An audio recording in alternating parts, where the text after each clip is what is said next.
Distinguished Madam President, distinguished Mr. Secretary General, distinguished President Aliyev, distinguished Presidents, heads of the states and the governments, ladies and gentlemen, I warmly congratulate Minister Mukhtar Babayev on taking over this year's presidency of the 29th session of the Conference of the Parties of the United Nations Framework Convention on Climate Change.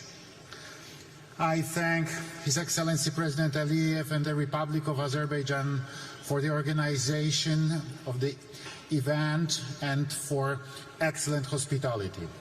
This is the last time that I attended the Conference of the Parties as President of the Republic of Poland.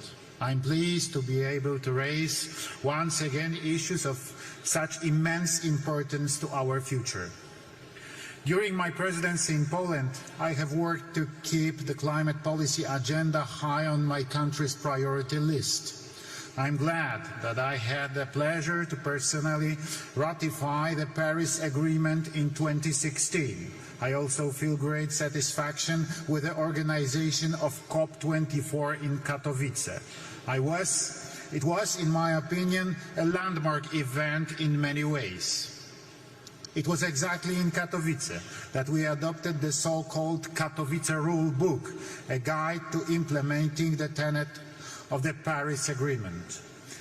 It was also there that the idea of the Declaration on Solidarity and Just Transition was born. Today, it constitutes the benchmark for energy and economic transformation across the world. Since then, I have consistently repeated that a just transition cannot take place against societies and to determine of the current living conditions. At the last year's COP28 in Dubai, I stressed that we still pay too little attention to the human dimension. And yet, a just transition must be carried out in a sensible way so that it benefits people in the first place. COP24 in Katowice also adopted a ministerial declaration, Forests for Climate, which highlighted the need to use forests in climate policy as natural sinks and reservoirs for greenhouse gases. Poland values this role of the woodland and cares for them because they are also provide a home and habitat for many species of plants, animals and fungi living in Poland. Preserving biodiversity is a precondition for the existence of the life on Earth. I touched upon this issue in my speech at the UN preliminary session on biodiversity in 2020. Ladies and gentlemen, at a time of so many climate changes and threats, a key conclusion for us should be to strengthen synergies between the following conventions: the UNFCCC on climate, the UNCBD on biological diversity, and the UNCCD to combat desertification. It is also important to take joint action on mitigation, adaptation, combating soil degradation, and achieving climate neutrality. Let us also remember that our environmental efforts are being undermined by the wars going on in the world. Russian aggression against Ukraine has shown us that armed conflicts also result in serious environmental damage and pollution. Therefore, our actions must be comprehensive, because environmental protection is also conflict prevention.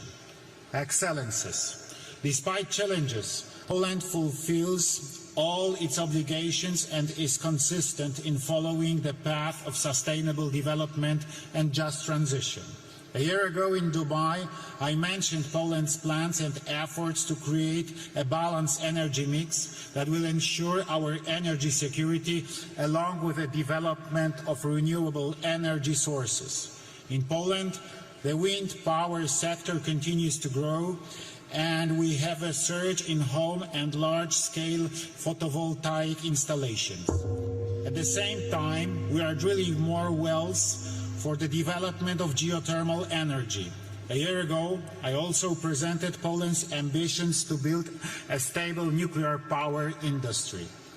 I am glad that in Dubai, I was able to take part in the event accompanying the adoption of the Declaration of Tripling Nuclear Power Capacity.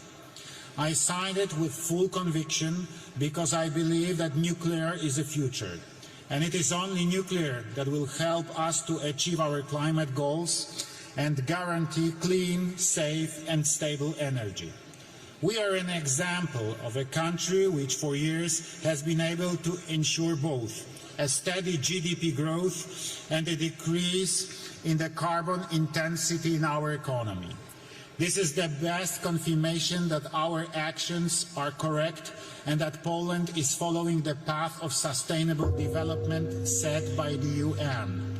Listening to the current and previously held speeches by other heads of state, I know that Polish solutions are appreciated in the world. I am glad that many Polish ideas, including mine, are being implemented by other countries.